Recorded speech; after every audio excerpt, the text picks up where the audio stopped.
Alright, what's up guys? Welcome back to another Path of Exile video here, 3.25 Settlers of Kalguur. We're going to take a look here currently at the build that I've got going on and just talk a little bit about the league, some of the kind of crazy stuff that's happened so far, just with some exploits. It's kind of ruined the economy, at least for the time being. Hopefully it will bounce back, but it's kind of hard to say exactly what's going to happen with that. So with that out of the way, first off, if you don't mind hitting the subscribe button, really appreciate it. Helps me out. We just hit 1,100 subs recently, and now we're going to go for 1,200. So this is my character. I was planning on making a ground slam of earth shaking build, and we kind of ran into an issue here where on day one of the league, the gym was like 1 or 2 chaos, and now it's currently 35 plus chaos for a ground slam of earth shaking gym. And part of this is due to, I guess there was an exploit. Some people have been banned, but basically they were able to get a whole bunch of divine orbs. So that definitely has created an issue where just the currency, the trading, everything is just way out of whack for what it should be typically, and that is a problem. It's hard to say. Like, I don't really quite even have 35 chaos yet. I've spent some, but that's probably around all of the currency that I've made so far, just in the day or so that I've had to play. So that is kind of where this league is at currently. I mean, I'm having a lot of fun with the league mechanic. Right now, character is in Act 6. Should probably be done with the campaign today and starting mapping and the endgame. So as you can see, so we're doing, your typical exert slam. We've got the bleed. You can see that guy bleeding to death. We'll take a look at the passive tree here in a minute. Let me just kind of quickly run through this area and talk about the build, where it's at, where it's going. So I would like to get ground slam of earth shaking, but I've kind of been forced to use Sunder. And Sunder's in a much better place than it used to be. I mean, feels fairly strong, but still not, I think probably for leveling in the story mode, it's great, because there's a lot of areas where, you're walking through a narrow corridor and you can kind of just kill everything with it. I'm also using a leap slam, especially when I had slower attack, because I can still just basically one-shot trash mobs with it. But as I've started to get more attack speed from the passive tree, it's become not quite as important that I use sort of like the free attack you get from leap slam. So like if you cast it twice, you've got that delay on the second cast and subsequent casts, but right off the bat, it's pretty much instant. So I've been taking advantage of that. Right now, my fire resist is a little low. That's why I'm taking so much damage here, just because these guys are heavy fire damage. I really mostly just exert the attacks when there's like a rare mob or a champion pack. Except for the AoE one, just because that does help clear a little bit faster. Also, Infernal Cry helps clear a little faster, especially when I'm just kind of running around. because I am using this just for the move speed. What are you doing? God drag you to damnation if you're gonna stand by and let this happen to me. But as I zoom around, like, I can very easily just one-shot the mobs like that. And then just pop this for the move speed buff.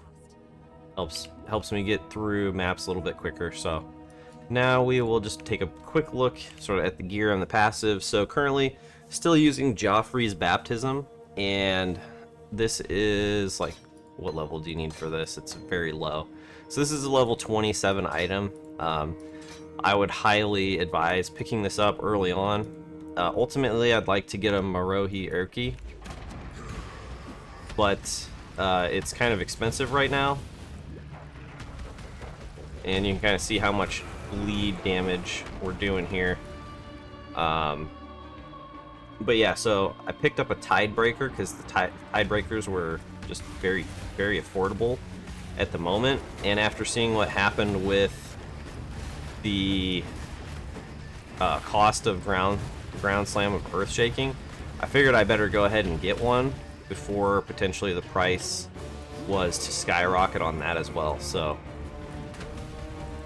but yeah, you can see the bleed damage there, especially when we get like an aggravate or it happens on a cruelty hit. So this is my current setup. I forgot I just got this 4-link helmet, so this is still just on a 3-link. We can go ahead and set up our 4-link here though.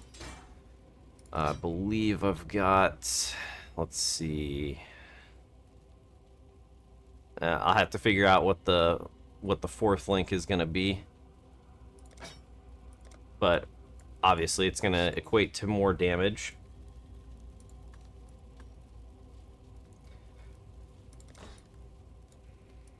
So the build, taking a look at the gear, we've got Joffrey's Baptism. That's pretty much essential for the leveling.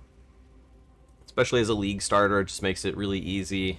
You just grab one of these and you're good to go. I'm using, this level 27 item at level 54 and still just kind of easily clearing the content. This helmet, just life and armor and resistances on pretty much all your other gear. This happened to drop for me, and so I've been using it for the just regeneration basically. Is helpful, plus the aura looks pretty sweet. This also, I think I got off one of the boats. I do have some replacement gear for this slot. I also have a Carnage Heart for here. An increased attack speed is nice on the gloves. This also dropped for me. It's not a bad belt, but I don't know if it's probably not what I'll ultimately end up using. And then just, some move speed boots. So you can see the gear, pretty minimal. Still very easily going through the content.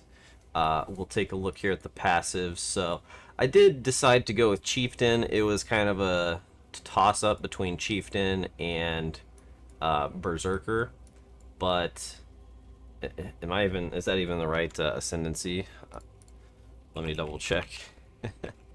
I basically only play the Berserker. Okay, so yeah, I mean, I mostly have played Chieftain. Occasionally I've played Juggernaut on Marauder. I haven't really played Berserker. Just don't really know why. That's just what I've done. So right now, so basically we went through this path here to here right off the bat. And what I like to do is get like the traveling across the passive tree done early, as the content's easier early game, so you don't really, if you're just picking up mostly stat points while you're traveling, you're still going to be clearing the content very easily. So we did that, then we went up here, got Resolute Technique, picked up these mace nodes, picked up Crush Enemies on Hit.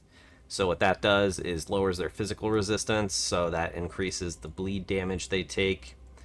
And then I picked up these small bleed nodes here, and these bleed nodes here, and this one here. That gives me 100% chance to bleed.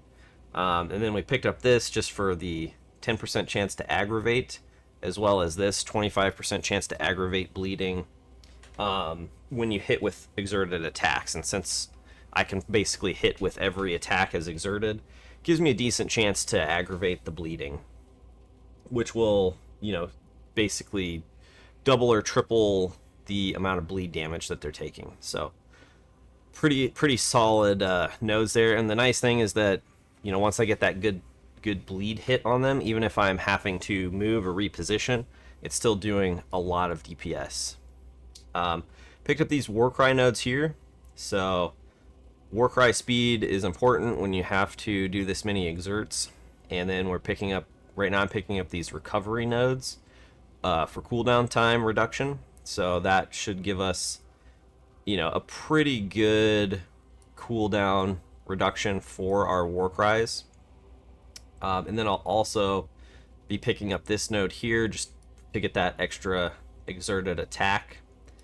And I am planning right now on also going Blood Magic and then using Eternal Blessing with Pride. So Pride also increases the physical damage they take, so it increases the bleed damage. It also just increases my initial hit damage. So just a really good DPS boost there.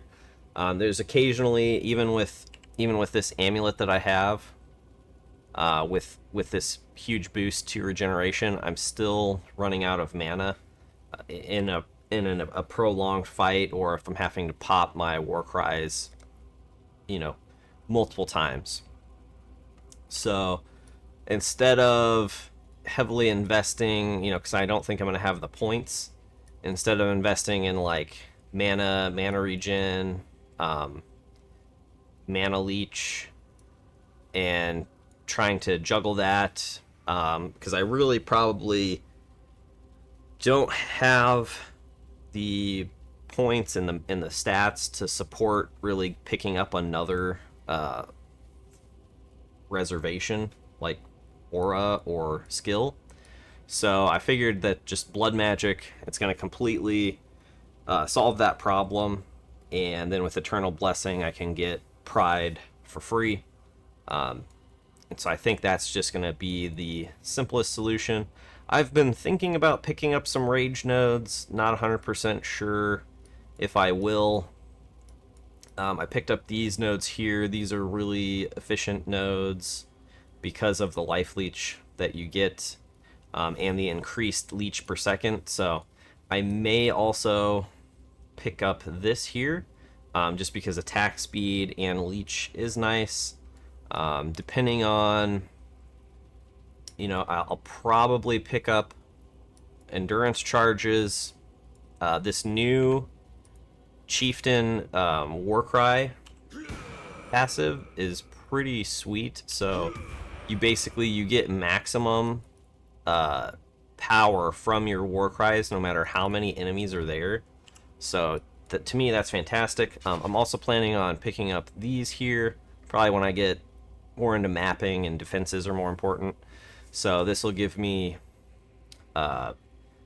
basically 3 to all resist once I'm done with picking up these Chieftain nodes. And then I'm also set up right here to also pick up, so I'll have easily with, basically a 6-point investment plus 6 to max all resistances, which will really help boost the survivability and just mitigation on the character. Not sure if I'll have enough points to pick up a 5th endurance charge. I may only really be able to get 4 on this build, and it's not really like dependent on endurance charges. It will kind of synergize with the Tidebreaker, but ultimately Tidebreaker's not, the endgame weapon that I'm planning on using. But it will have some synergy with that, which is good. Most likely You know, and Tidebreakers currently are running for a divine. So, you know, like a cheap one right now is 1 divine. Immediately after that, you're looking at 1.5 to 3 divines plus. So it is definitely, the currency situation sucks. If you're playing in the trade league,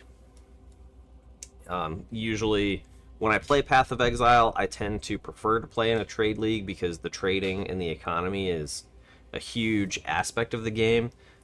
Playing Last Epoch, Diablo 4, those I feel much more are like your solo self-found type of game, because PoE, there's so many items and so many, you know, different, like your skills basically are dependent on being able to obtain them for your build. And you know, they've made it definitely a lot easier over the years, but to get what you want, but it's still, you know, much easier just to trade for them instead of having to grind out, like get to the last what is that dungeon called, labyrinth, so you can actually get the gem that you want. Like that's gonna be like an end game activity. I'd rather have my build set up by then. So other things I'm considering taking, possibly unwavering stance, getting stunned with my huge windup. So I have basically a 1 second attack time. Getting stunned during that windup is a problem, and I don't have any evasion anyways, so that probably will be a solid pickup, and it's only a 1 point investment, so very likely that I'll be picking that up as well.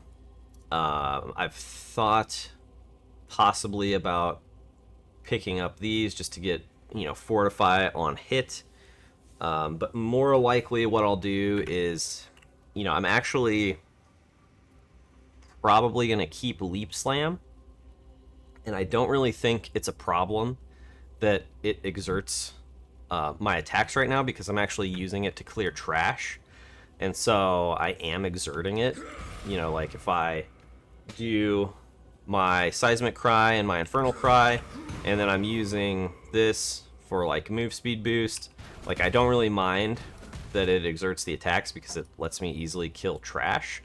And with the cooldown reductions, and you know, eventually, depending on your itemization or your support gem setup, you can have an additional charge for each Warcry. So I think it exerting attacks is actually fine. For my current setup, I'm okay with it, because a lot of my damage is coming from bleed, and bleed doesn't actually get boosted by the war cries. Like it'll increase the initial hit damage and, you know, my overall total damage, but the bleed damage is not influenced at all by you know, like doubling your damage with intimidating cry does not affect the bleed damage. The bleed dot will still be the same. One of the other nodes that I think will be good, I want to pick up probably an attack mastery node, like the 5% increased attack speed per enemy in close range. I think, you know, that'll prevent me from getting swarmed, like in maps. And then one of the two-handed mastery nodes gives you just basically an additional let's see, there's one that gives you just like 10% more attack damage. Let's see, am I completely missing it? I thought it was on one of the two-handed mastery nodes, but possibly yeah, okay, so it's on a physical attack mastery node. So if I can pick one of those up, I'm trying to remember where like the closest one is. It might be this one here. So I may pick that up because 10% more maximum physical attack damage is, you know, significant. It would take, you know, it would give me another 510 damage to my max physical, and you know that's seems like it could be okay depending on the point investment necessary for it. So that is where the build is currently at. You know, I'll do another update probably in the next, you know, day or so once I switch over to the Tidebreaker Maul and the Carnage Heart, like I was talking about, Blood Magic. I think I have a new chest piece that has like 100 max life to it. So once I make some more updates to the build, I will definitely post another update here, and should be getting into maps, like I said, probably by the end of today. Oh, it looks like my I forgot to put my cosmetic back on.